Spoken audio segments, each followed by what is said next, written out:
the machine learning world has been kind of inspired, their imagination captivated with GPT-3 and these language models. I thought it'd be cool to get your opinion on it. What's your thoughts on this exciting world of it connects to computation actually, is of language models that are huge Yeah, and take many computers, not just to train but to also do inference on.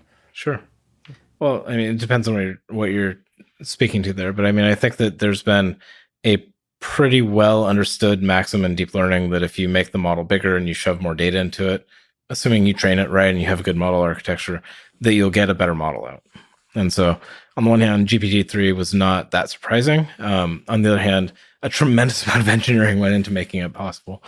Um, the implications of it are pretty huge. I think that when GPT-2 came out, there was a very provocative blog post from OpenAI talking about, we're not going to release it because of the social damage it could cause if it's misused. Um, I think that's still a concern. I think that we need to look at how technology is applied, and well-meaning tools can be applied in very horrible ways, and they can have very profound impact on that. I think the GPT-3 is a huge technical achievement. And what will GPT-4 be? Will probably be bigger, more expensive to train. Really cool architectural tricks.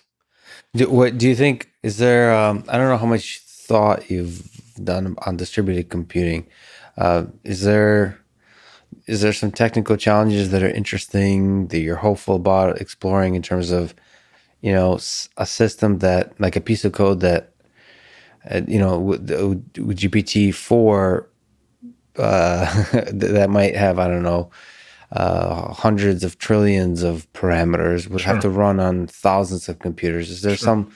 Is there some hope that we can make that happen?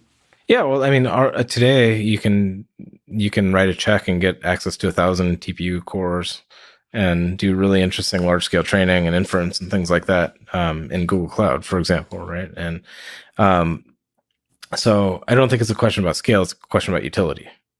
And when I look at the Transformer series of architectures that the GPT series is based on, it's really interesting to look at that because they're actually very simple designs. They're not recurrent. The training regimens are pretty simple. And so they don't really reflect like human brains, Hmm. right? But they're really good at learning language models, and they're unrolled enough that you can simulate some recurrence, right?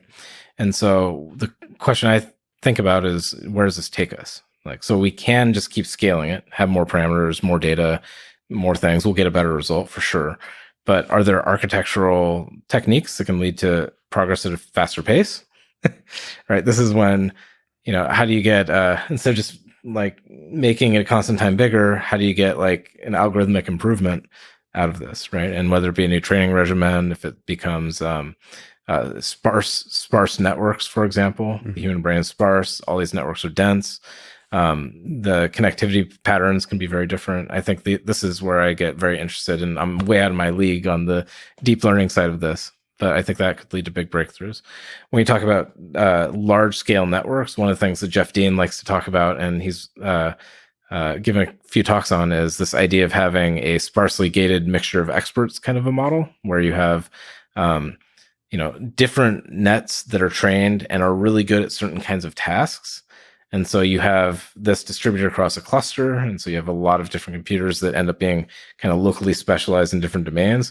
And then when a query comes in, you gate it and you use learn techniques to route to different parts of the network. And then you utilize the compute resources of the entire cluster by having specialization within it. And I don't know where that goes or if it starts to when it starts to work, but I think things like that could be really interesting as well.